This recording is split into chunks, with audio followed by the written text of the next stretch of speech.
ভালোবাসা সবাইকে, শুরু করছি আপনাদের ফেভারিট অনুষ্ঠান, বাংলাদেশের একমাত্র celebrity fun show, the grand fun show. The grand fun show অর্থাৎ এখানে যা কিছু হচ্ছে তা ফানও হবে, কিন্তু গ্র্যান্ড আকারে হবে, অর্থাৎ বৃহৎ আকারে হবে। এবং আমরা সেটাই চেষ্টা করি যে একটি ঘন্টা আপনাদেরকে হাসি আনন্দের মাঝে রাখতে। আমাদের এই যে অফিসটি দেখতে পাচ্ছেন, আপনারা নিশ্চয়ই খুব ভালো করে জানেন, এই অফিসটি হচ্ছে একটা প্রযোজনা সংস্থা, যেখান থেকে নাটক, সিনেমা, মিউজিক ভিডিও অনেক কিছুই হয়। পাশাপাশি এটা একটা ইভেন্ট ফার্মও বটে। এবং এই বাড়িটির মালিক হচ্ছে কালু সর্দার, এবং কালু সর্দারের একটা খুব সুন্দর স্বভাব রয়েছে। মেয়ে দেখলেই তার ভালো লাগে এবং তাকেই বিয়ে করতে ইচ্ছে করে, এবং এক এক করে করে তার তিনটি বিয়ে কিন্তু হয়ে গেছে। তৃতীয় পক্ষের সাথে সে বেশ ভালোই দিনানুপাত করছিলেন। হঠাৎ করে উদয় ঘটে দ্বিতীয় পক্ষের, এবং দ্বিতীয় পক্ষ একা আসেননি, সঙ্গে নিয়ে আসলেন তার তিনটি সন্তানকে। বাস দ্বিতীয় পক্ষের সাথে লেগে গেল খুনসুটি তৃতীয় পক্ষের। এর মধ্যে হঠাৎ করে একদিন আমরা আবিষ্কার করলাম যে ওমা, দ্বিতীয় পক্ষ এবং তৃতীয় পক্ষ তো বেশ ভাব জমে উঠেছে, এর কারণটা কি? এবং কালু সর্দার আমার উপর দায়িত্ব দিলেন যে ভেতরের গল্পটা একটু বের করার।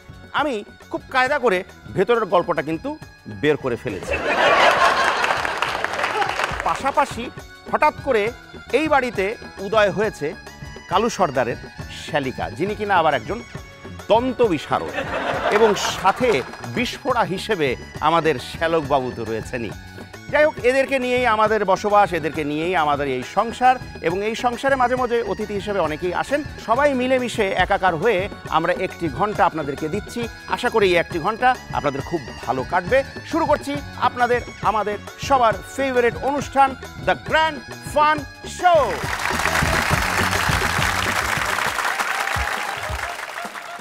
কি অবস্থা তোমার? হ্যাঁ স্যার, হ্যাঁ, ভালো। সব ঠিকঠাক? হ্যাঁ। আচ্ছা শোনো, আমি তোমাকে একটা কথা বলি, আমাদের নতুন একটা ইভেন্ট আসছে, ঠিক আছে? সেই ইভেন্টটা অনেক বড় একটা ইভেন্ট হবে, একটা মেলার মতন হবে, এক্সিবিশনের মতো। তো যেহেতু এক্সিবিশন, সেখানে অনেক ডিস্ট্রিবিউটাররা আসবে, তাদের সাথে একটু কন্ট্যাক্ট করো। যত বেশি ডিস্ট্রিবিউটার তত বেশি বড় মেলা এবং তত বেশি স্পন্সর, তাই না? তো সুতরাং আমি তো তোমাকে একটা প্ল্যান করে দিয়েছি না, একে দিয়েছি সবকিছু, ওই অনুপাতে তুমি এক এক করে সবাইকে ফোন করা শুরু করো, ঠিক আছে? হ্যাঁ, আর এরপরে আর কি কি কাজ আছে ওগুলো আমি পরে বলছি, ঠিক আছে? যাও তুমি, ওকে? দাঁড়া, যাও যাও যাও যাও।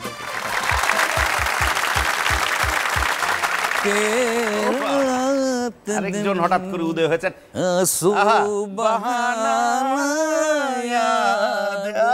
খুব মুডে আছেন। আপনার অভাবে, আপনার দুঃখে, আপনার চিন্তায় আপনার যে দুই বউ, এই দুই বউ তো নাওয়া এবং খাওয়া সব ভুলে গেছে। বগলামি। বগলামি মানে? পুরা বগলামি। বলেন কি আপনি? আরে হেরা কি করছে জানেন? ওই লুকায় লুকায় মনে করে যে পিজা খাইছে, আইসক্রিম খাইছে, আর আপনারা এক করছে আমরা কিছু খাই না, খাই না। আমাকে তো তাই বলবেন।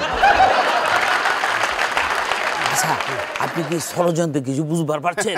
অনেক কায়দা করে, সিস্টেম করে, কিরা কসম যা যা কাটার কাইটে আমি কথা বের করে ফেলছি। কি কন্ত? ঘটনা হচ্ছে যে দুই বউ মিলেমিশে এখন একাকার এই কারণে হয়েছে, আপনি যদি আর কি বিশেষ করে যে দেখেন যে তারা একত্র হয়ে আছে, মিলমিশ করে আছে, খুব ভালো আছে, সংসারে শান্তি শান্তি, তাহলে কি হবে? ফুসলায় ফাসলায় এই দুই বউ আপনার যে এত সহায় সম্পত্তি, এই সম্পত্তি দুজনের নামে 50-50 ভাগ করে নেবে। হাসেন কেন? হাসার কি হলো? আপনার সম্পত্তি 50-50 ভাগ হয়ে যাচ্ছে, আপনি হাসেন কেন? হাসেন কেন? আরে এই যে আমার বাপ দাদা এই সম্পত্তি তো ওয়াকফ করে গেছে। হ্যাঁ, এখন কি? হ্যাঁ, আমি তো মত্তালি মাত্র। এই সম্পত্তি আমি কারো বেচতেও পারব না, দিতেও পারব না, পাক্কা। হ্যাঁ, পুরাটাই বগলামি, বোকাবাজি। তার মানে এই দুই বউ জানে সবকিছু? দুরু জানলে কেন বিয়ে করতো নাকি? লাত্তি দিয়ে খাটাই দিত না। কাটাইছে রে কাটা। ও মা রে। এই এদিকে আসেন। কেলা? আপনার দাঁত দেখতে হবে। আপনি কাটা? দুলাভাই, আপনার জন্য আপনার বাড়িতে কতদিন ধরে আমি বসে রইছি। ইরে বাপ রে, যেমন বাহার, তুমি এতকাল পরে কই দিকে আইলা, কই দিকে কোথায়লা? জানতেই পারলাম না তুমি আমার বাড়িতে বসেছো। ছিলা কোথায় এতদিন? ছিলা কই? আমি তো বাড়িতেই ছিলাম। তা আমি তো জানি না তুমি আমার বাড়িতে আছো। জানবেন কিভাবে? আপনি তো ছিলেনই না। আছিলাম না ভাই? না, আপনি ছিলেন না তো। আমি আছিলাম তো। আপনি গর্তে ছিলেন, বাইরে। ডাক দিলে আমারে পায়ে যাইতা। আছো কেমন তুমি? ভালো আছো? ভালো আছি। যাক, অনেকদিন পরে তোমার দেখে খুব ভালো লাগতেছে। আমারও খুব ভালো লাগছে। আরে বড় করে হাত করতে পারেন না? দেখি দেখি। হ্যাঁ।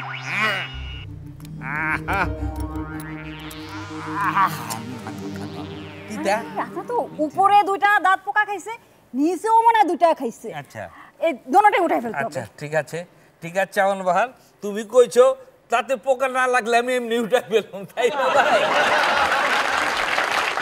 আচ্ছা তার আগে আমার বোনটারে আপনি আপনার বাড়িতে আটকে রাখছেন কেন? কাটা কইছি তোমার বললে আটকে রাখছি মানে পাই কি সেগুলো চিনি, তাহলে আটকে রাখলাম কেন? তারে যেতে দেন না কেন? তার বাচ্চাগুলার যদি একটা খাওয়ান পোষণের যদি ব্যবস্থা করে দিতে, তাহলে কি আপনার বাড়িতে বইটা পড়ে থাকতো? শালিকা, তুমি বোঝার চেষ্টা করো, আমি তো আটকে রাখতে চাই না, আমি তো সব কিছু দিবার চাই। আমারও তো দাওলাত না, আমার তো কোনো অসুবিধা না। কে সমস্যা করতেছে ওই তৃতীয় পক্ষ। তৃতীয় পক্ষ? হ্যাঁ, তাহলে বিদায় করে দেন না কেন? তারা রাখছেন কেন? তারে বিদায় করার ক্ষমতা আমার নাই। কে আমি পারুম না, তুমি যদি পারো ব্যবস্থা করো, আমি তোমার সাথে আছি। হ্যাঁ, তাহলে দুজনে মিলে বিদায় করে দিব। তাহলে আমি পিছিয়ে থাকবো তো। বিয়ে সাহেব, আপনি আমার ভিডিও করতেছেন কেন? কি করেন বেআইন? আমি আপনার ভিডিও করতেছি কারণ আমি এই ভিডিও আমার ইউটিউবে আপলোড করব। চালাই যান। হাই হাই, কি কয়? আপনার চ্যানেলে দিবেন? আরে বিয়ে সাহেব, আমার নিজেরই তো ইউটিউব চ্যানেল আছে। আমার ভিডিও যদি আপনার চ্যানেলে দেন, তাহলে তো আমার ভিউ কমে যাবে, কপিরাইট আসবে, ক্লেম চলে আসবে। কোনো সমস্যা নাই বেআইন সাহেব, আপনি চালাই যান। প্রয়োজনে আমি আমার ফেসবুকে পেজে আপলোড করব। এটা আবার নতুন কোন ধান্দা? দাদা, হ্যাঁ। আমি হচ্ছে এই মুহূর্তে একজন কন্টেন্ট ক্রিয়েটর। ও মাই গড। জি দাদা, আচ্ছা। দুমায়া ভিডিও করতেছি। সিপা সাপি কোনো জায়গা বাদ দেয় না। যেখানে পাইতেছি এরকম হান্দায় গিয়ে মনে করেন ভিডিও করে চলে আসতেছে। কিন্তু ভাইরালের যুগ, এখনো পর্যন্ত কোনো ভিডিও অবশ্য আমার ভাইরাল হয় নাই। তবে আল্লাহ করতেছি, একটা ভিডিও যদি ভাইরাল হয়ে যায় না দাদা, আমার আর পিছন ফিরে তাকাইতে হবে না, খালি সামনের দিকে আমি হো হো করে খালি দৌড়াইতে থাকবো দাদা। আপনার এই যে অফিস, এই অফিসে তো অনেক অতিথিরা আসে, চলচ্চিত্র, নাটক, ক্রিকেট, ফুটবল, নানান অতিথি এসে ভরে যায়। এগরে নিয়ে যদি কায়দা কইরা এইরকম একটা ভিডিও করে সাইরা দিই, তাইলে কনফার্ম ভাইরাল, একদম ওকে। সেলিব্রিটিরা কেউ ভাইরাল হতে চাইবে না, কারণ প্রথমত যে না জানিয়ে, না শুনিয়ে, না দেখিয়ে এরকম শ্যুট করাটাই তো একটা অপরাধ। আর এরপরে যদি মারধর খাও, তাহলে হাসপাতালে সিট হয়ে পড়ে থাকা ছাড়া আর কোনো উপায় থাকবে না। কিন্তু আরে আপনি বসে আছেন কেন? কই বইলাম, বহনের তো টাইমই পেলাম না, তো খাড়া আছি। আরে আপনি খাড়াই বা আছেন কেন? কাজে যান। মুশকিল আসান, গায়েবী যে সমস্ত বালা মুসিবত আছে এগুলো দূর করার ব্যবস্থা করেন। বুঝছি, আর কোনের দরকার নাই। কে সব ব্যবস্থা আমি করতে আছি, আপনি নিশ্চিন্তে দেখেন আমি কি খেলাটা খেলি। সেলিকা, শুনো, আমি একটা জরুরি কাজে যাইতেছি। বলুন, চিন্তা করো না। আর তোমার তো থাকতেই হবো, বোঝো না? তোমার সাথে মেলা লাভ আছে, মেলা কথা আছে, জানে কিন্তু আমি আইতাছি। হ্যাঁ, দুলাভাইকে নিয়ে না খুব চিন্তা। এই বেটা তুই এবার এখানে কিভাবে এলি? তোকে না সেদিন ভাড়া দিয়ে বটিয়া ঘাটার বাসে উঠিয়ে দিয়ে এলাম, হ্যাঁ? তুই এখানে আবার কিভাবে এলি? আপনি ঠিকই বলিয়াছেন মহাশয়, আমি তো করেছিলাম যাত্রা, কিন্তু ব্যাগের ভিতর হাত দিয়ে কেঁপে গেছে আমার আত্মা। হাই হাই, আমি করেছি কি ভুল! আমি আমার কবিতাকে দেইনি ভালোবাসার ফুল। সেই কারণে আমার যাত্রা গেল থেমে, আমি বাস থেকে গেলাম নেমে। আমি ফিরতি বাসে উঠে আমি চলে এসেছি আমার কবিতাকে ফুল দেবার জন্য। আহা, তোর কথায় আমি খুবই খুশি বেটা, খাই এবার খুশি।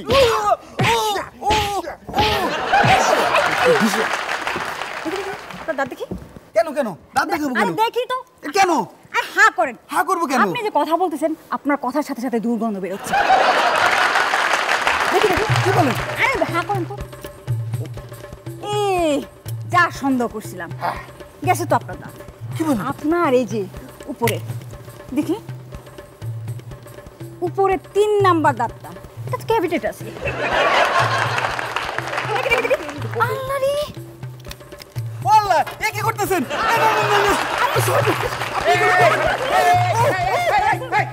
থামেন। আপনার সমস্যা কি? আপনি হচ্ছেন একজন ডেন্টিস্ট, থাকবেন চেম্বারে, রোগী দেখবেন, তা না করে আপনি এই সমস্ত কি সারাশি পাকরাশি নিয়ে সমস্ত মানুষের পিছে পিছে দৌড়ান দাঁত তোলার জন্য। সমস্যা তো তার, আমার না, দাঁতের সমস্যা। ওটার থেকেও ভালো সমস্যা, আরো বড় সমস্যা আছে। আমি আপনাকে বলি, আপনি সিস্টার, আপনি যান এখন এখান থেকে, যান। আবারও সিস্টার বলতেছেন আমাকে? ডক্টর, নার্স, যেটাই হন, আপনি এখান থেকে যান। আমি আপনাকে একটা আইডিয়া দিই।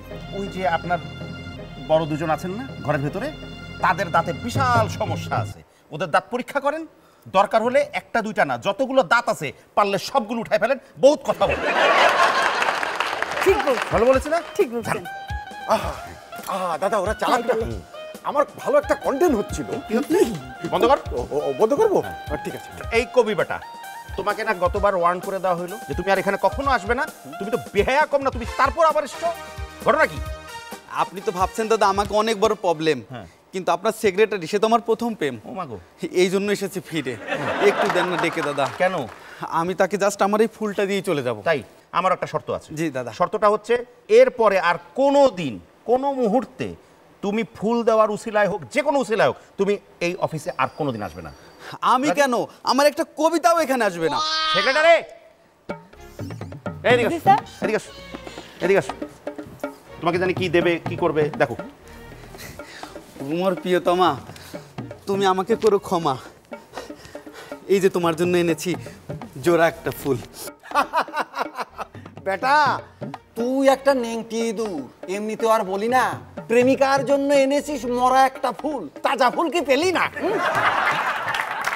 তুমি বোঝো না ভুল, আমি এনেছিলাম তাজা ফুল, কিন্তু হয়ে গেছে তো 2 দিন, এই জন্য শুকায় গেছে। তুমি যদি চাও আমি এখনই তাজা ফুল নিয়ে আসবো। না না না বাবা, তার দরকার নেই। তুমি মরা ফুল নিয়ে এসেছো না, ওটাই দাও, উনি ধন্য হয়ে যাবে। দাও দাও। এক সমুদ্র ভালোবাসা বুকে আছে লুকিয়ে, ওদিকে তাকায়ও না, গোলাপ গেছে শুকিয়ে। আমার এই গোলাপ নিয়ে করো আমায় ধন্য, আমার যত ভালোবাসা সব তোমারই জন্য। শুকনো ফুল এনে বেটা হয়েছে ধন্য। জঘন্য, বেটা জঘন্য তুই একটা। কি লোক দাদা, এর মাথায় আছে কি কাদা? কাদা মাথা বুঝি না। চলো তোমাকে এখন দিয়ে আসি। ও না, এর আগের বার তো তোমাকে ওই যে বাসে উঠিয়ে টিকিট কেটে দিয়ে এসেছিলাম, তারপরেও তুমি ঘুরে ফিরে আবার এখানে চলে আসছো। দাদা এবার এই ভুল করা যাবে না, কি বলেন? এইবার চলো, তোমাকে কুরিয়ার সার্ভিসে বুকিং দেবো, তোমাকে প্যাকিং করে তোমার বাড়িতে পাঠিয়ে দেওয়া হবে। আসো দাদা একে আসো।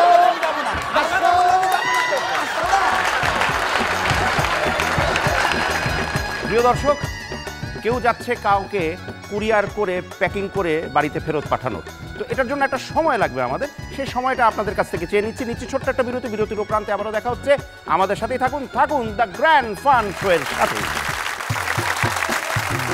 Welcome back after very short break. আবারও আপনাদের সবাইকে স্বাগতম জানাচ্ছি আপনাদের এই ফেভারিট অনুষ্ঠান, যে অনুষ্ঠানটির নাম হচ্ছে দ্য গ্র্যান্ড ফান শো। ঘুরে ঘুরে মরে, দাপায় দাপায় মরে, শীত হয়ে মরে, কাঠ হয়ে মরে, হুবড়ি খেয়ে মরে, বেকা হয়ে মরে, বিভিন্ন স্টাইলে মরে। অসাধারণ মলম, এই মলম প্রমাণ করতে লাগবে না করে কলম। আসছে শামীম সাহেবের সুপার টুপার মলম, নিতে পারেন আপনার। না না, আমি তারপরও চিনতে পেরেছি। ভালো আছো তুমি না? হ্যাঁ, আছি আচ্ছা, ভালো। আবার নতুন ধান্দা ধরেছো না?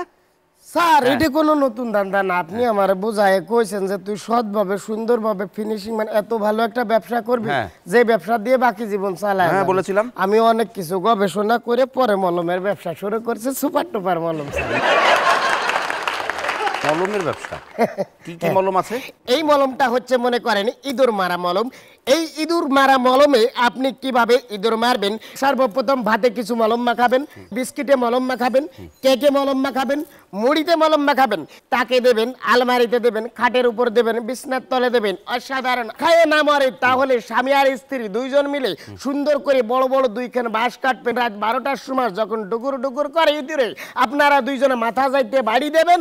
যখনই কাইতে হয়ে পড়ে যায়, সুন্দর করে তাদের মাথায় মলমটা মেখে দিলে মরে ফিরে। এরপরে আর কি মলম আছে বলো? এরপরে মনে করেন আমি তেলাপোকার জন্য আরেকটা অসাধারণ মলম নিয়ে এসেছি। এই তেলাপোকা মনে করেন আপনার পাতিলে ঢোকে, আপনার হাড়িতে ঢোকে, আপনার বিছনায় ঢোকে, পাতলা পাতলা কাপড়গুলো কুটুর কুটুর করে কাটে। এই কুটুর কুটুর করে যখন কাটে আপনি পুটুর পুটুর করে মলম মাখিয়ে দেবেন, টুকটুক করে খাবে, পুটপুট করে মরবে, সুপার টোপার মরে ফ্যানিশ হয়ে যাবে। আর যদি না মরে তাহলে স্বামী আর স্ত্রী দুইজনে মিলে রাত 1:30টার সময় ঘুম থেকে উঠে এই তেলাপোকাগুলোকে আপনি সুন্দরভাবে এই গামছা দিয়ে ঠাইসিয়ে ধরবেন, ঠাইসিয়ে ধরে মলমটাকে সুন্দরভাবে ওর হাতে মাখাবেন, পায়ে মাখাবেন, নাকে মাখাবেন, মুখে মাখাবেন, চোখে মাখাবেন। তারপর দেখবেন একবারে টপাস টপাস করে মরে সাফ হয়ে যাবে। এরপরে এই যে একটি মলম নিয়ে আসছি পাগলা মলম। হ্যাঁ, পাগলা মলমে হচ্ছে সারপোকা মরে। সারপোকা কিভাবে মরে? আপনার মাথার থেকে পা পর্যন্ত সুন্দরভাবে ম্যাসেজ করবেন, এই মলমটা দিয়ে মাথায় আপনি শীতে ধপাস করে শুয়ে পড়বেন। মনে করেন যে রাত 3টার সময় আপনি স্বপ্নে দেখতেছেন মধুর যে আপনি ভাবিকে নিয়ে বিমানে ছুড়ে বিদেশ চলে যাচ্ছেন, রোমান্টিক ভাবে করতেছেন, তখনই আপনাকে কামড় দিল, কুট করে ঘুমটা ভেঙে গেল, ঠাপাস করে আপনার স্বপ্নটা ভেঙে গেল। আপনি তখন কি করবেন? এই কারণেই বলছি মলমটা মাখিয়ে যদি ঘুমান তাহলে ওই মলম কামড় দেওয়ার সাথে সাথে সারপোকা মরে সাবা। আর ব্যথা বেদনার মলম নাই? অবশ্যই আছে দাদা। যখন মানুষের দাউদে যখন চুলকানে শুরু করে, চুলকাইতে এমন আরাম লাগে মনে হচ্ছে যে আমেরিকান জর্জ ডাব্লিউ বুশের প্লেনে চড়ে আপনি বিদেশ চলে যাচ্ছেন। তারপর আপনার চুলকানি শেষ হচ্ছে না, 500 টাকা দিয়ে একটা কামলা কিনবেন, কামলা কিনে ওরে দিয়ে চুলকাবেন, তাও আপনার চুলকানি শেষ হয় না। এই যখন শেষ হয় না তখন আপনি কি করবেন? মলমটা সুন্দরভাবে মালিশ করে দেবেন। মালিশ করে দেওয়ার পরে মনে করেন আধা ঘন্টা আপনি কাটা ছাগলের মতো ছটপাট করে দাপাবেন আর চিল্লাবেন। এইখানে জ্বলা পোড়া বিভিন্ন ধরনের স্টাইলের মজা আপনি পাবেন। এরপরে আস্তে আস্তে ঠান্ডা হয়ে কুল হয়ে আসবে। এরকম আপনি 1 সপ্তাহ 15 দিন যদি ব্যবহার করেন তাহলে অবশ্যই আমি ইনশাল্লাহ কথা দিচ্ছি আপনার এটা ভালো হয়ে যাবে, এটা সেরে যাবে। আরেকটা সুপার মলম আছে, এর কথা না বললে নয়। আমি যেতে পারবো না। সারা পৃথিবীর অসংখ্য মানুষের মাথার থেকে পা পর্যন্ত বিভিন্ন ধরনের জ্বালা পোড়া, ব্যথা, গিরাই হাঁটুতে, কপালে, আপনার কোমরে ব্যথা, উঠতে গেলে মা, বসতে গেলে বাবা, নামাজ পড়তে পারে না, বসলে আর উঠতে পারে না। 80 বছর, 90 বছর, 70 বছর বৃদ্ধ মানুষরা এই ব্যথায় ভোগে। আমার এই টাইগার বাম যদি আপনি একবার ব্যবহার করেন অবশ্যই আপনি 7-8 জন মানুষ ভাড়া করবেন। মানুষ ভাড়া করে মাজার উপর বসে আস্তে করে টিপে আধা ঘন্টা মালিশ করবেন। আপনার কোমরে ব্যথা সারা জীবনের জন্য ভালো হয়ে যাবে ইনশাল্লাহ। এরপর আপনার চোখ যখন জ্বালাপোড়া করে আপনার চোখের ভিতর মলম দিয়ে বসে থাকবে। এক মিনিট, চোখের ভিতর মলম, এই মলমগুলোই কিন্তু মলম পার্টিরা কিনে তোমাদের কাছ থেকে, এরপরে চোখের মধ্যে ডলে মানুষের সব কিছু নিয়ে তাকে সর্বশান্ত করে তারা পালিয়ে যায়। তোরে আবার পুলিশে দেওয়ার ব্যবস্থা। আপনি বিশ্বাস করেন? এরপরে এমন মায়ের খাবা পুলিশের কাছে যে তোমার যত মলম আছে কোনো মলম দিয়ে তোমার ব্যথা বেদনা দূর হবে না। আমি কিন্তু সেই ব্যবস্থা করব। দাদা তাহলে মলমের সাবজেক্ট চলে গেল। মলম আপনার পছন্দ না হলে আমি আরেকটা মেশিন নিয়ে আসছি। ডিজিটাল বাংলাদেশে সুন্দর একটা মেশিন আবিষ্কার হয়েছে, আপনাকে না দেখলে আপনি বুঝতে পারবেন না। সুন্দর একটা মেশিন, এই মেশিন দিয়ে আপনি সারপোকা কিভাবে মারবেন আপনি ডিটেলস আপনাকে আমি বলে বোঝাচ্ছি। এই একটা মেশিন, আরো একটা মেশিন সাথে লাগবে। একটা মেশিনে কাজ হবে না দাদা। কিভাবে মারবেন? এই যে একটা মেশিন ডান হাতে নেবেন, একটা মেশিন মাটিতে রাখবেন, তারপরে সারপোকা আছে না, আপনি ওই কোল বালিশের মধ্যে বাইর করবেন, বালিশের ভিতর থেকে বাইর করবেন, ওই তশকের মধ্য থেকে বাইর করবেন, বাইর করে একটা সারপোকা ধরে সুন্দরভাবে এখানে রাখবেন, এক হাত দিয়ে রাখবেন, এরকম ছেড়ে দিয়ে সাথে ঠকাস করে মেরে দেবেন। বুঝতে পেরেছেন? একদম। এত সুন্দর মেশিন জীবনে দেখেছেন না? কোনোদিন দেখিনি। এই মেশিনটা আমি এখনই অ্যাপ্লাই করতে চাই। কিভাবে? এই যে আমার সামনেই তো একটা সারপোকা আছে, এই সারপোকাকে আমি এখানে রাখবো, আর সারপোকার মাথা আরেকটা যে মেশিন আছে ওইটা দিয়ে বাড়ি দিয়ে থেতলায় শেষ করে দেবো। ও দাদা আপনি নিয়ে লাগবেন। মাহফুজ আদু হোসেন, আমি আজকের মতো যাই, আপনি ভালো থাকেন। ওরে বাবা রে বাবা, এই ছেলেটাকে নিয়ে আর পারি না। কি আইডিয়া নিয়ে এসে ব্যবসা শুরু করে বুঝি না। কতবার আমি আর বাঁচাবো, কতবার সেভ করবো?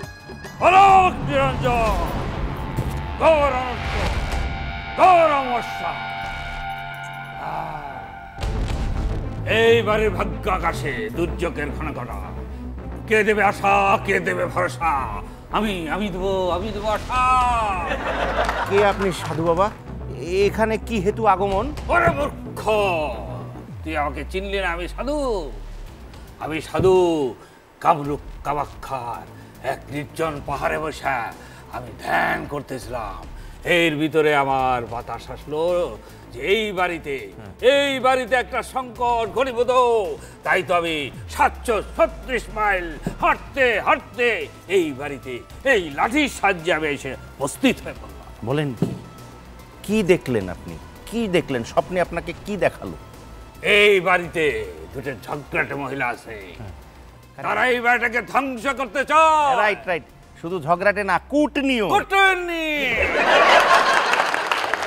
কে কুটনি কইলো? হ্যাঁ, আমাদের বাড়িতে আইসা, হ্যাঁ? কার এত বড় সাহস? হ্যাঁ? ওই যে সাধু বাবা বলেছে। সাধু বাবা আমাদেরকে কুটনি ডাইনি বলে? হ্যাঁ। এই এত বড় সাহস? কিসের সাধু? হ্যাঁ, কিসের সাধু? এখনকার যুগে কি আসল সাধু আছে নাকি? হ্যাঁ। সব তো বুয়া, 2 নাম্বার সাধু। এরাই সেই 2 রমণী, 2 সতীন। হ্যাঁ, আমরা 203, কিন্তু আপনি যে সাধু তার প্রমাণ কি? এই, আমি আসল সাধু না নকল সাধু জানতে চাস? হ্যাঁ, অবশ্যই জানতে চাই। এই তোর ঠিক এই বুকের বাম পাশে একটা বড় কালা কাটা দাগ আছে, কলের বলে পড়ে এটা হয়ে গেছিল, মনে আছে? আর তুই আছে। তোর পিঠের মধ্যে হ্যাঁ একটা জন্মের জুরুল আছে, জুরুল, এটা এরকম কালা হয়ে রয়েছে। কি ঠিক কিনা? হ্যাঁ হ্যাঁ, ঠিকই তো আছে না? আরো নিচে যাবো? না না না, আমরা বিশ্বাস করছি যে সাধু বাবা আছে। সাধু বাবা, আমাদের ভুল হয়ে গেছে, আপনি আমাকে মাফ মাফ করে দেন। না না না, আমি মাফ করার কেউ না। তোরা 2 জনে মিলে তোর স্বামীকে অত্যাচার করিস, নির্যাতন করিস। না না না, মোটেই না। মোটেই না।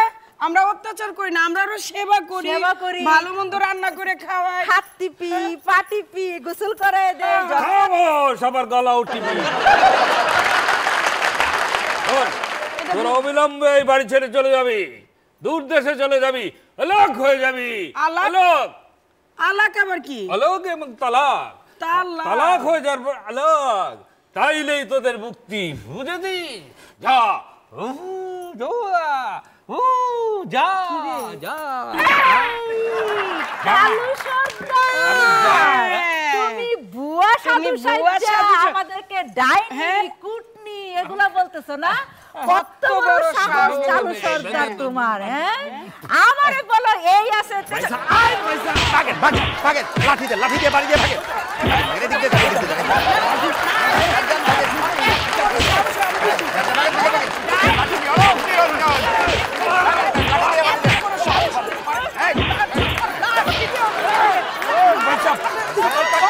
ভাগেন ভাগেন ভাগেন ভাগেন।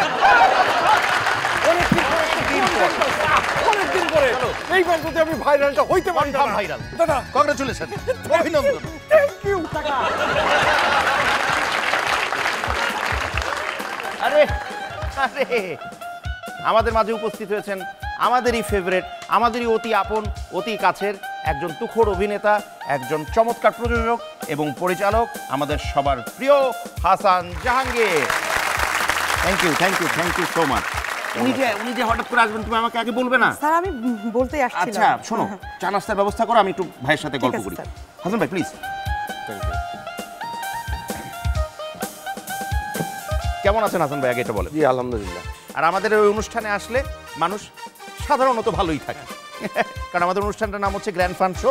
আমরা এখানে আনন্দ করি, 1 ঘন্টা দর্শকদেরকে চেষ্টা করি একটু আনন্দ দান করতে। তবে পাশাপাশি আমরা কিছু জীবনের গল্পও শুনি মানুষের কাছ থেকে। আজকে আপনাকে পেলাম, প্রচণ্ড ব্যস্ততার ফাঁকেও আপনি একটু সময় দিয়েছেন আমাদেরকে, একটু বর্তমান কাজ সম্পর্কে জানতে চাই। বর্তমান কাজগুলো হচ্ছে আমি একটু চেঞ্জিং কিছু কাজ করছি। আচ্ছা। যারা আমাকে চিনে যে হাসান জাহাঙ্গীর মানে একটু ডাইমেনশন, একটু নতুনত্ব, বিগত দিনে যারা আমাকে দেখেছে নির্মাণে বা অভিনয়ে, এবার আমি একটা নতুনত্ব নিয়ে আসছি, একটা নতুন সিরিয়াল করছি, ফ্যামিলি ডিস্টেন্স। আবুল হায়াত ভাইকে বেস করে তার সাথে বাংলাদেশের সেরা 5টা মা, দিলারা জামান, সাবির আলম, চিত্রাদি, জলি আপা, ডলি আপা, বাহ, এই 5জন 6জন স্টার আর্টিস্টকে একসাথে করা সোটাপ। তবে আবার ভয়ের বিষয় আছে। ভয়ের বিষয় হচ্ছে সিনিয়রদের নিয়ে কাজ করলে জন্ম মৃত্যু সব আল্লাহর হাতে। অনেক আইডলরা আমাদের ছেড়ে চলে যাচ্ছে। তো আমি যখন আয়াত ভাইয়ের নিলাম, আয়াত ভাই বললো, দেখো তোমার অভিনয় করছে এটিএম ভাই নাই, ডাক্তার এনামুল হক নাই, সিরাজ হায়দার নাই, ফেরদৌস লিনিয়া নাই, তুমি কি আমার ওই সিরিয়াল বলাই না না না না, আল্লাহ বাঁচায় রাখুক। আচ্ছা, আমি একটা জিনিস জানতে চাই যে হাসান ভাই, এত কাজের ভিড়ে আপনি যে নতুন প্যাটার্ন বা নতুন কিছু কাজ করতে চাইছেন বা চাচ্ছেন বা করছেন, তো এটার পেছনের উদ্দেশ্যটা কি? নিশ্চয়ই কোনো ভালো উদ্দেশ্য আছে, সেটা একটু জানতে চাই। ভালো উদ্দেশ্য আমি একটাই বলবো যে এখনকার যে নাটকগুলো হচ্ছে গালাগালি মানে মানা যায় না। আমার দৃষ্টি থেকে ইউটিউবে সেন্সর হওয়া উচিত। ইউটিউবে যে নাটকগুলো হচ্ছে এবং ওয়েব সিরিজ যেগুলো হচ্ছে, রিসেন্টলি কানাডা থেকে আমার এক ফ্রেন্ড ফোন করেছে ড্যানফোর্ড থেকে, বললো যে আমি একটা নাটক দেখছিলাম, জনপ্রিয় একজন নায়িকা এবং নায়কের, তাদের বাসঘরে একটা দৃশ্য দেখে আমার ফ্যামিলিকে আমি নিয়ে চলে গেলাম, আমি নাটক দেখবো, নাটক বন্ধ করে দিয়েছি, এগুলো কি হচ্ছে। আমি ওই নায়ক এবং নায়িকাকে নিয়ে সার্চ করলাম, দেখলাম যে আসলে অশ্লীল ভাষা। তা অশ্লীলতা দিয়ে আসলে মিডিয়া টিকে থাকা যায় না। হয়তো ভিউ বাড়বে, সিঁড়িদা উঠলে যেমন তাড়াতাড়ি উঠা যায়, আবার নামাও যায়, ভিউ কমলে আপনার ডিমান্ড নাই। অথচ দেখেন যারা মঞ্চে থেকে আসছে, আপনি একজন মুশারফ করিম, একজন চঞ্চল চৌধুরী, একজন হুমায়ুন ফরিদি, একজন এটিএম শামসুজ্জামান, একজন আবুল হায়াত, তো ওরা তো আজীবন থাকবে, রাইট? তো এখনকার যে শিল্পীগুলো আসতেছে, ছেলেরা মেয়েরা টিকটক করছে, ভাল লাগছে, ক্যামেরা ফেস সুন্দর, ডাকদা নিয়ে আসলাম, এতে করে আমাদের ক্ষতি হচ্ছে, প্রত্যেকটা চ্যানেল লুজার হচ্ছে। কারণ ইউটিউবে কিছু এক্সট্রা প্রডিউসার আসছে, এক্সট্রা প্রডিউসার বলবো আমি, এমনি লাভের জন্য আসছে, লাভ নাই, ওরা চলে যাবে, বাট আপনার ক্যারিয়ারটা কোন দিকে যাচ্ছে? এক্সট্রা প্রডিউসার আসছে কিছু এক্সট্রা কাজ করার জন্য, আসছে এক্সট্রা কিছু লাভের জন্য, লাভের জন্য।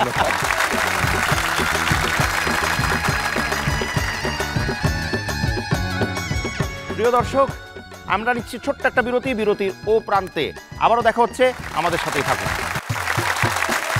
Welcome back after very short break. আবারও স্বাগত জানাচ্ছি আপনাদেরই ফেভারিট অনুষ্ঠান, যে অনুষ্ঠানটির নাম হচ্ছে দ্য গ্র্যান্ড ফান শো।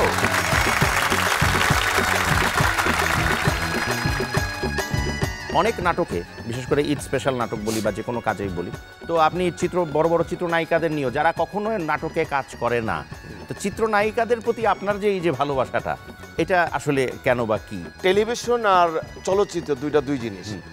তাদের দর্শক বড় স্ক্রিনে দেখে অভ্যস্ত। যখন শুনে যে চিত্রনায়িকা পপি অভিনয় করছে, দেখি পপি নাটকটা একটু চেঞ্জ, ফিল্মের প্রতি আমার একটা আলাদা ভালোবাসা আছে।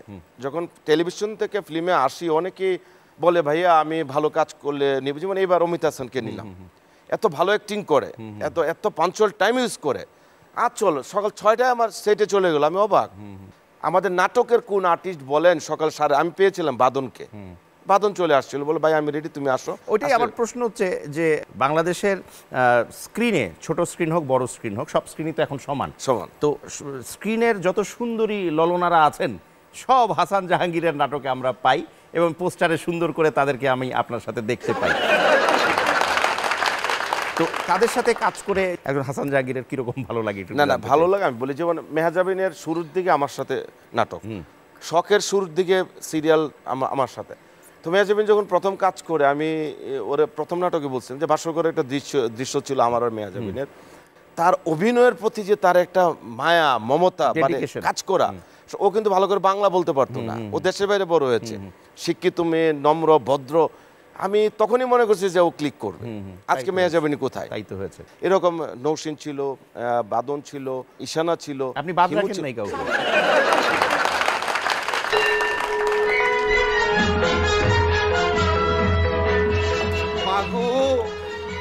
মা জননী, তোমার সেই হতভাগা সন্তান আজ চাকরির ইন্টারভিউ দিতে এসছে। মা, তুমি আশীর্বাদ করো যেন চাকরির ইন্টারভিউতে জয় হয়ে হাসতে হাসতে আমি আমার কর্মস্থলে, আমার বাড়ি যেতে পারি। মাগো, কে করবে প্রশ্ন, কে করবে জিজ্ঞাসা আমায়? আমি তাকে দেখতে চাই একবার।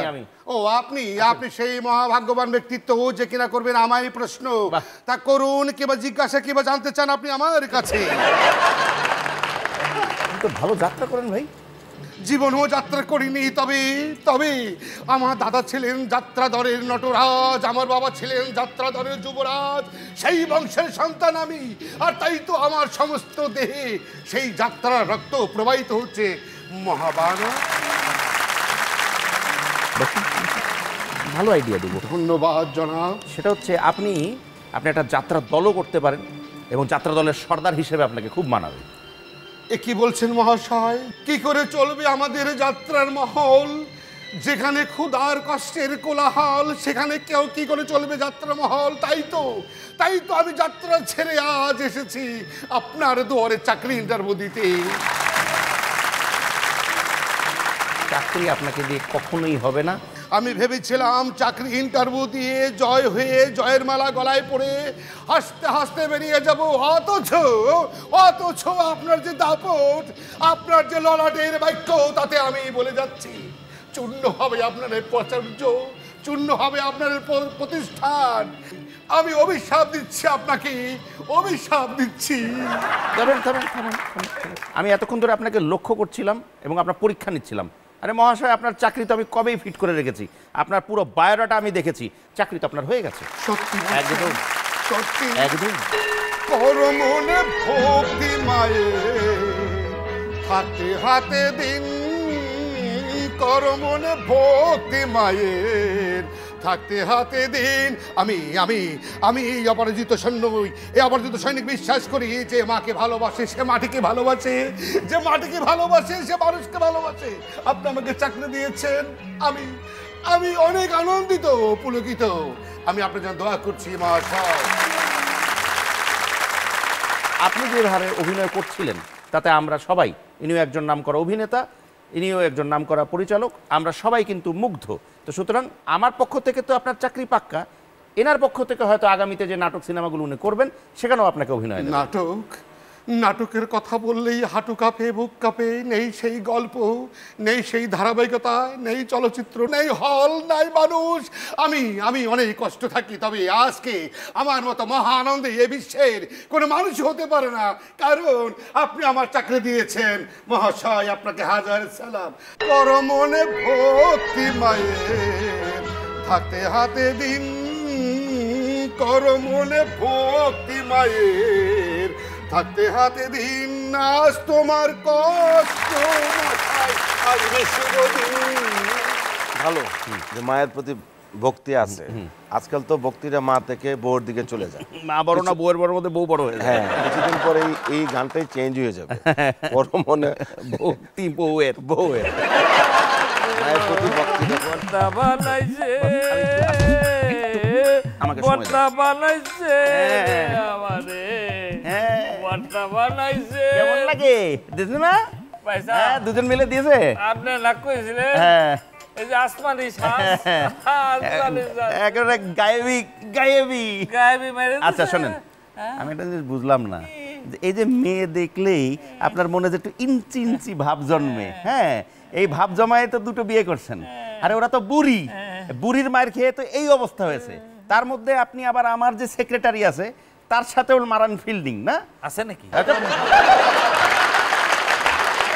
ওদিকে তো বুড়ির মার খেয়ে যদি এই অবস্থা হয়, ওই তো জুয়ান, ও জুয়ানের মার খেলে তো আপনি শেষ, ডাইরেক্ট কবর।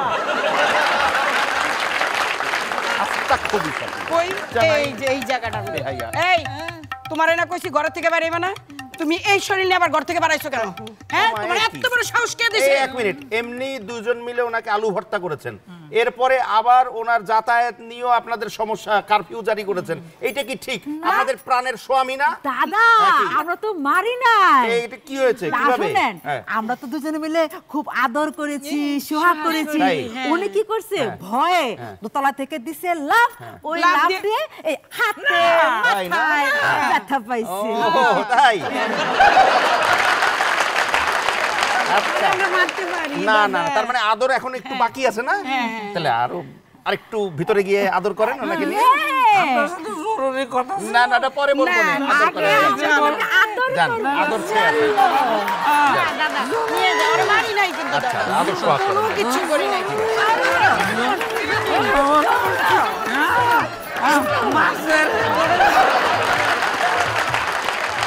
আমি দেখি ঝামেলার মধ্যে থাকি, এটা যদি আপনি বুঝতেন। আচ্ছা না আজকে দেখলাম তো। হ্যাঁ হাসান ভাই, একটা কথা আমার বলতে ভুলে গেছি, প্রত্যেকটা ডিরেক্টর, প্রডিউসার বা আর্টিস্টের সাথে একজন স্পেশাল কেউ থাকেন যার সাথে তার হৃদ্যতাটা খুব বেশি থাকে। এটিএম শামসুজ্জামান, মানে আমার এটিএম মামার সাথেও আপনার একটা খুব বিশাল কানেকশন ছিল, একটা ভালো লাগা, ভালোবাসা, শ্রদ্ধা, ভক্তি। আমার মনে হয় আমি যেটা বলবো এটি প্রথম এটিএম ভাইকে নিয়ে বলা, এবং এই অনুষ্ঠানের মাধ্যমে এটিএম ভাইয়ের নাটকে কিন্তু প্রথম আমার নাটক। আচ্ছা, যখন নাটকে তিনি প্রথম অভিনয় হ্যাঁ, করলেন, মধ্যে জানেন হয়তো কিছু অশ্লীলতা আসার পরে কাজ অনেকেরই যারা ভালো কাজ করতেন তারা বসে গেছিল, সিনিয়র আর্টিস্ট অনেকেই। তখন একদিন আমি একটা সিরিয়াল করব, ওইটা বিটিভি থেকে আমাকে বললো যে এটিএম সাহেব যদি করেন তাহলে আপনি সিরিয়ালটা করতে পারেন। আচ্ছা, এটিএম বাইরে যখন বললাম, উনি বললো তুমি তো ফিল্মে কাজ করো, ফিল্মের ছেলে, যাও করব। তার জীবনে প্রথম কিন্তু কাজ, এবং উনি নাটক কিভাবে ডেলিভারি কিভাবে অনেক কিছু জানেই না। উনি তো, ওনাকে তো বলার কিছু নাই, বাট নাটকটা যে আমরা মুখস্থ করে বলা ইয়া করা, আমার এত কিছু আমি এইভাবে পারবো কিনা। উনি তো আমার গুরু, ওনার হাত ধরেই কিন্তু আমি হাসান জাহাঙ্গীর। মনে আছে আমার 5 দিনে 7,000 টাকা দিয়েছিলাম। আচ্ছা, সেই এটিএম ভাইকে আমি পার ডে 25,000 টাকা দিতাম। উনি আমাকে হাত ধরে লেখা শিখাইতেন, আমি লিখতাম আগের থেকে। উনি বলতো যে গল্প টার্নিং এভাবে লিখ, এভাবে কর, ডিরেকশন। উনি আমাকে দাঁড় করে পিছনে দাঁড়ায় বলতেছে, না এইটা তো সবাই করে, এভাবে করলে হবে না, তোমার আগায় যেতে হবে। এই বিষয়গুলো আমি তার কাছে পেয়েছি, পাশাপাশি মজাও পেতাম। উনি কিন্তু কানে কম শুনতেন। তো একদিন বয়রা পরিবার এই সিরিয়ালটা নিয়ে কথা বলতেছি, হঠাৎ করে একটা ভিক্ষুক এসে বলতেছে, মা গো বাবা 2 দিন যাবত উপাস, 2টা টাকা দিবেন। কাছে গেল, যায় বলবো যে 2 দিনের উপাস তুমি 2 টাকা দেয় কি খাবা? দেন, আমি তো আরো পাইছি, মিলে 10 টাকা হলে ডাল ভাত তো পাবো। উনি রুমে আইসে ওনার বউরে বলে, এই ওই বৃদ্ধ মহিলার 10 টাকা দিয়ে আসো। ওনার বউ আবার আরেকটা গেট দিয়ে পিছনে যায়, ওনার দিতে গেছে। ওনার ওয়াইফ যায় বলতেছে, আপনার সমস্যা কি? এই বয়সে ভিক্ষা করে কাজ করে খান, আপনি তো এখন বৃদ্ধ হন নাই। কয়েকটু আগে আপনার শ্বশুর আইছিল, তারা সব বলছে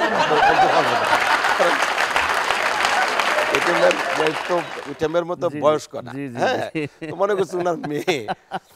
তো উনি টাকাটা দিতে যে আবার নিয়ে চলে আসছে। মহিলা কট, ও বাবা টাকা নিয়ে গেছে। কি তো বলছে, এই টাকা দিলে না?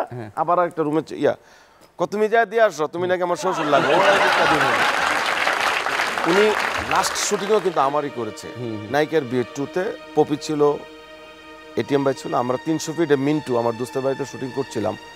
শুটিং কালে অবস্থা হঠাৎ বলে, হাসান আমার শরীরটা ঘামতেছে। পুরা নাটকে মাত্র 3টা দৃশ্য করছি 2 দিনে। এর আগের দিনও আসছে, লেটে আজকে করবো না, চলে গেছে। আমি তার আজীবন সম্মান দিয়ে যাব তার নীতিকে। আমি কিছু কি রুমে বসবেন, কোন আমি বাসায় চলে যাব, গাড়িতে তুলে দাও। আরে 10 জন আর্টিস্ট, ঈদের নাটক, বৈশাখী টেলিভিশনতে বারবার ফোন দিচ্ছে, শুটিং শেষ। আমি কিছু না করতেছি, ওনারা গাড়িতে তুলে দিলাম। ওনার 25,000 টাকার আমরা সাথে দিলাম। উনি টাকাটা দেখে, তুমি আমাকে এত ছোট লোক মনে করলা? 3টা দৃষ্ট করলাম, আমি তোমার কাছে 25,000 টাকা নিব? তোমার মনে হলো তোমার সাথে আমি কাজ করি 15 বছর? নো, দোয়া করো আমি সুস্থ হয়ে আবার আসলে টাকা দিও। সেই টাকা আর দেওয়া, আর টাকা দেওয়া হলেন। আমার কথা হচ্ছে, আমার এখনো বুক কাঁপে ওনার কথা মনে হইলে। আজকে এই অনুষ্ঠানের মধ্যে শুধু এইটাই বললাম যে এটিএম ভাইয়ের প্রথম নাটক ছিল আবার, এবং শেষ নাটকটা আমারটাই ছিল। এরপর আর কিন্তু সুস্থ হয়ে কাজ করতে পারে। যাক, এটা জানা ছিল না, অডিয়েন্সরাও দেখলো, দর্শকরাও উপভোগ করলেন। থ্যাংক ইউ সো মাচ, অসম্ভব উপভোগ করেছি আমরা। থ্যাংক ইউ সো মাচ দুজনকে আমাদের পক্ষ থেকে অভিনন্দন। এবং প্রিয় দর্শক, এই জমজমাট নাচের সাথেই শেষ হচ্ছে আমাদের আজকের আয়োজন। আপনারা নিশ্চয়ই ভালো করে জানেন যে পাক্ষিকভাবে প্রতি শুক্রবার সন্ধ্যা 7:50 এই অনুষ্ঠানটি প্রচারিত হয় আপনাদেরই ফেভারিট চ্যানেল, যে চ্যানেলটির নাম হচ্ছে এটিএন বাংলা। এবং যে অনুষ্ঠানটি প্রচারিত হয় সেটাও ভালো করে জানেন, দ্য গ্র্যান্ড ফান শো। এবং পাশাপাশি এটিএনের একটি ইউটিউব চ্যানেল আছে, এটিএন প্রোগ্রাম। এই চ্যানেলেও কিন্তু আপনারা চাইলে এই অনুষ্ঠানটি উপভোগ করতে পারেন। হাসান ভাই, please, thank you so much. আপনিও এসছেন আমাদের অনুষ্ঠানে, ভীষণ ভালো লাগলো। এবং আমি ডেকে নিতে চাই আমাদের অনুষ্ঠানের যারা কলাকুশলী রয়েছেন, যারা শিল্পী রয়েছেন বিশেষ করে, তাদের সবাইকে চলে আসার জন্য অনুরোধ করছি। আমরা আমাদের নিয়ম অনুযায়ী একটা সেলফি তুলি। Thank you so much.